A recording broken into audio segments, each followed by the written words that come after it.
Notre invité, il s'agit donc de son Excellence, M. Adani Ilo. Il est ambassadeur extraordinaire et plénipotentiaire de la République du Niger auprès de la Belgique, des Pays-Bas, du Luxembourg, de la Grèce et de l'Islande. Il est également le représentant permanent du Niger au niveau de l'Union européenne. Excellence, encore une fois, bonsoir et merci d'avoir accepté, donc, comme je le disais, notre invitation pour parler de ce tournoi, mais aussi de la coopération entre le Niger et la Belgique. Vous avez donc suivi l'élément de la fin de ce tournoi qui, je le disais, a été organisé sur initiative des jeunes Nigériens qui vivent en Belgique, notamment il s'agit de Plata et de Sissoko, une initiative que vous avez, j'imagine, trouvée assez intéressante. C'est d'ailleurs la raison pour laquelle vous l'avez soutenue et c'est entre autres raisons pour laquelle vous êtes ici au Niger.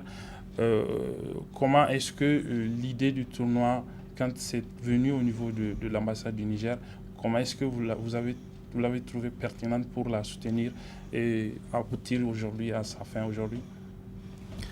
Merci d'abord de m'inviter dans les studios de la Bari TV. Merci. Pour me permettre de parler de ce projet qui est un test pour nous, test réussi.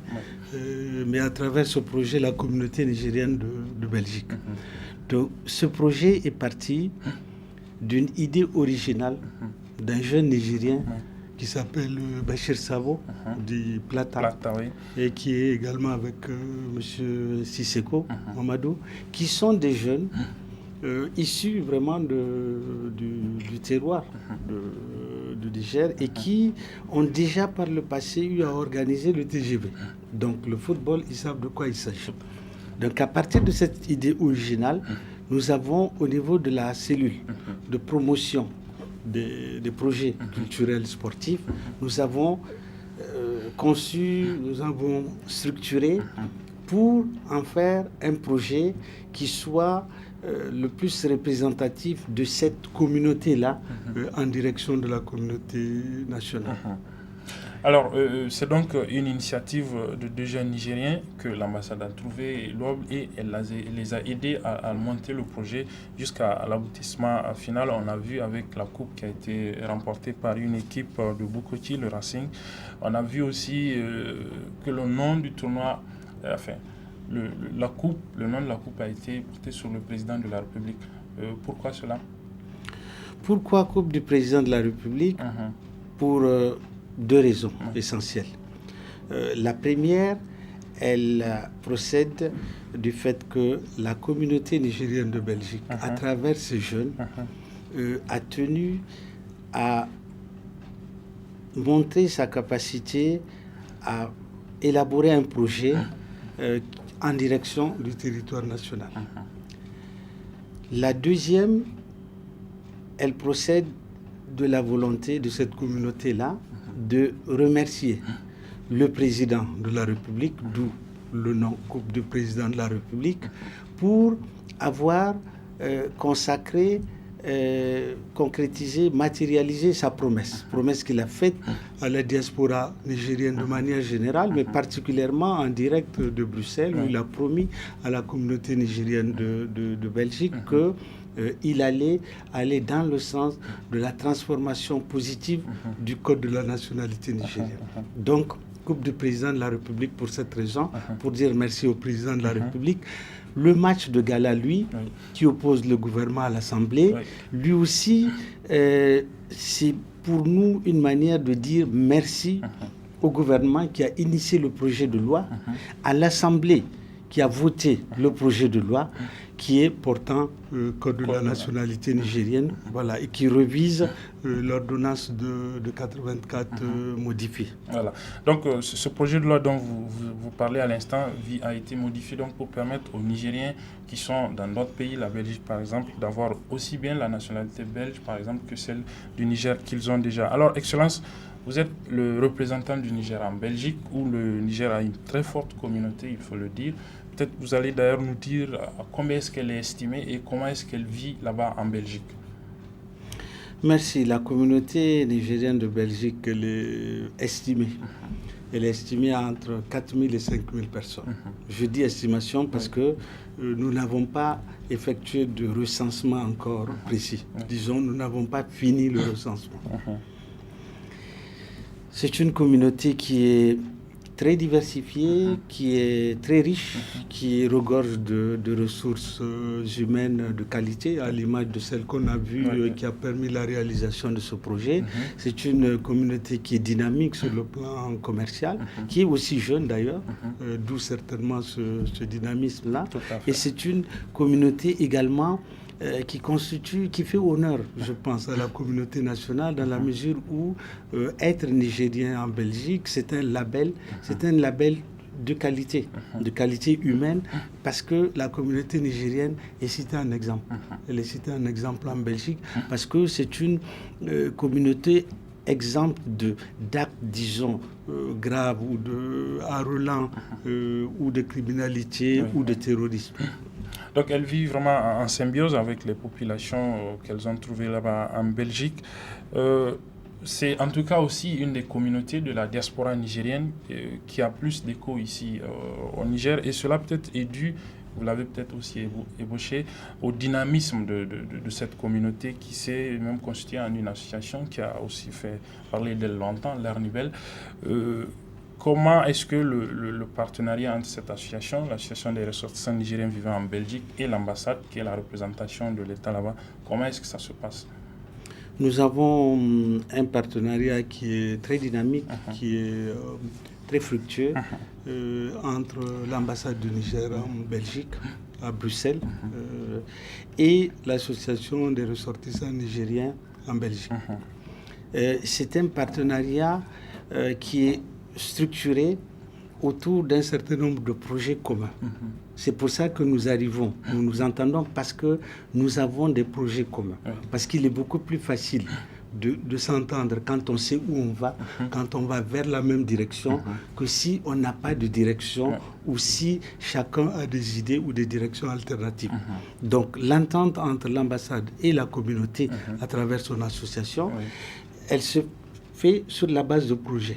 Nous avons une cellule de confection de projets au niveau de l'ambassade qui appuie toute initiative bonne qui vient ou de la communauté qui appuie, l'ambassade appuie cette idée, ou si c'est une idée de l'ambassade, la communauté appuie, de manière à ce que nous convergeons vers des objectifs qui sont communs et surtout ceux qui consistent à démontrer à la communauté nationale que nous tenons à notre communauté nationale et que nous cherchons à orienter nos efforts vers la communauté nationale. Voilà, parlant justement toujours de cette communauté nigérienne en Belgique, vous l'avez dit, le tournoi, entre autres, avait pour objectif de dire merci au président de la République qui leur a permis d'avoir cette double nationalité en modifiant la loi qui porte là-dessus.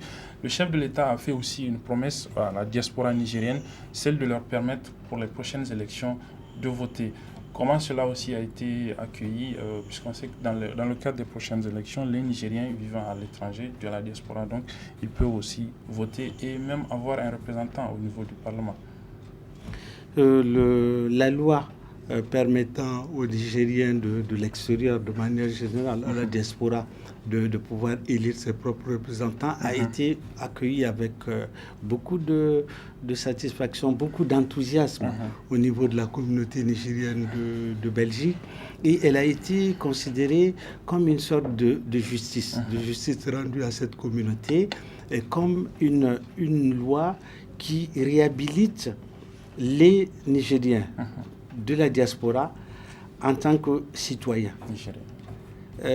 Et pourquoi? Parce que ça permet aux Nigériens de participer à la vie politique du pays, donc d'exercer leurs droits politiques.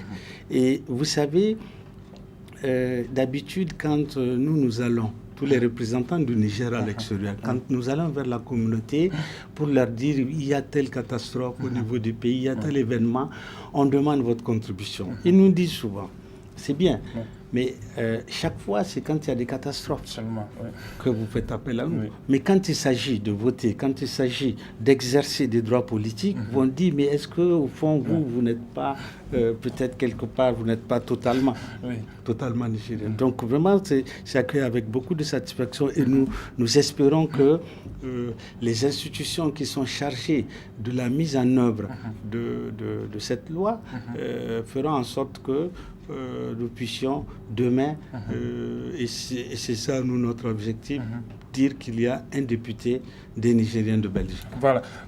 Comment justement cela se prépare de façon pratique au niveau de la Belgique où vous résidez, en termes donc de recensement des Nigériens et en termes probablement aussi de choisir peut-être que le futur représentant de la diaspora viendrait de la Belgique.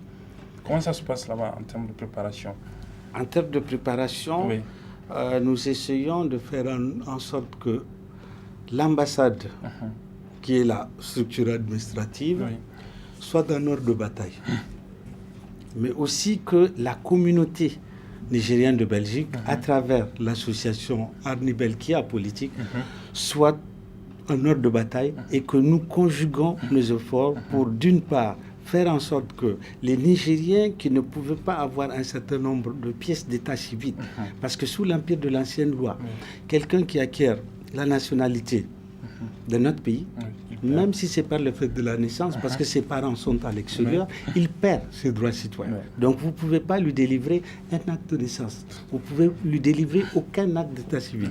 Donc aujourd'hui, à partir de ces deux lois, nous commençons par faire toutes les pièces nécessaires, d'une part, et d'autre part, à partir de ces pièces, nous avons engagé une opération de recensement administratif, je dis bien recensement administratif, de tous les Nigériens qui sont en Belgique, également d'ailleurs ceux qui sont au niveau des Pays-Bas, de manière à avoir un fichier qui permet d'aller dans ce sens. Voilà.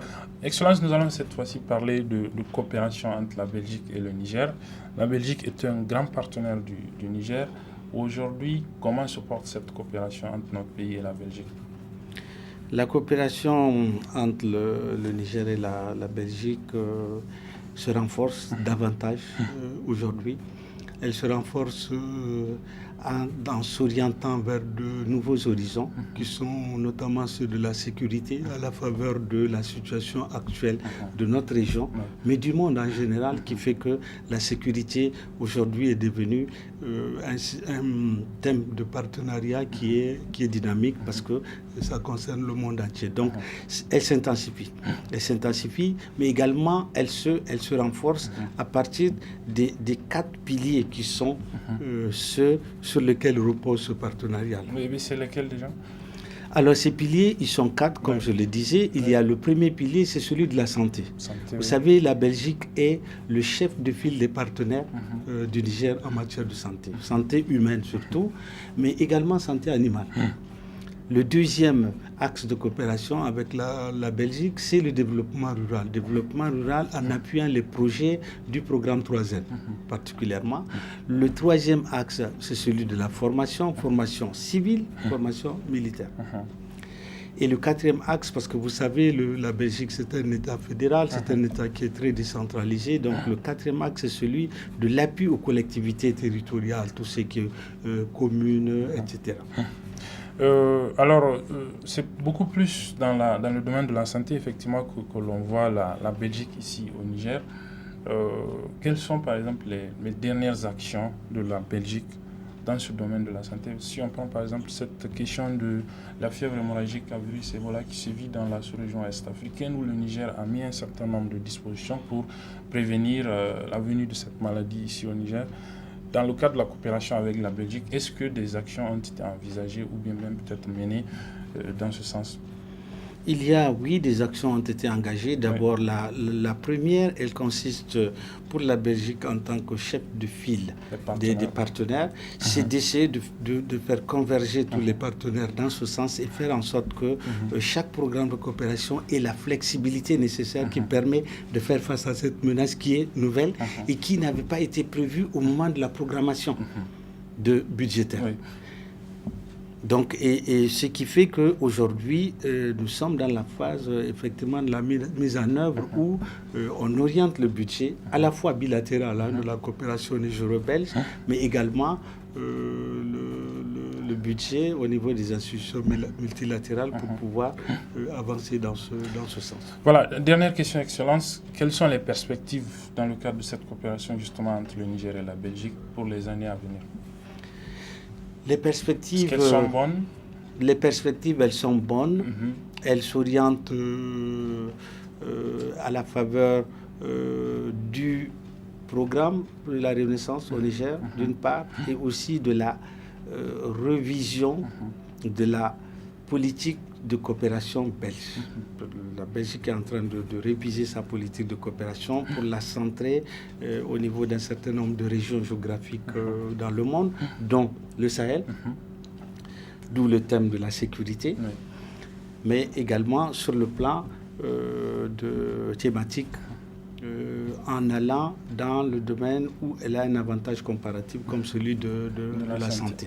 Maintenant, il y a un nouvel axe aussi qui se développe, qui est celui du partenariat privé, qui va s'intensifier de plus en plus, parce que si vous regardez, il y a quelques années de cela, il y avait pas mal d'entreprises belges qui étaient ici. Et le Niger lui-même exportait des melons charentais qui allaient vers la Belgique, à travers les vols de la Sabena. Donc ça, c'était il y a une vingtaine, une trentaine d'années de cela. Peut-être que vous êtes jeune, vous ne vous rappelez pas de cette période. Donc aujourd'hui, mais quand vous regardez, toutes ces entreprises sont parties et nous-mêmes, nous n'arrivons plus à exporter.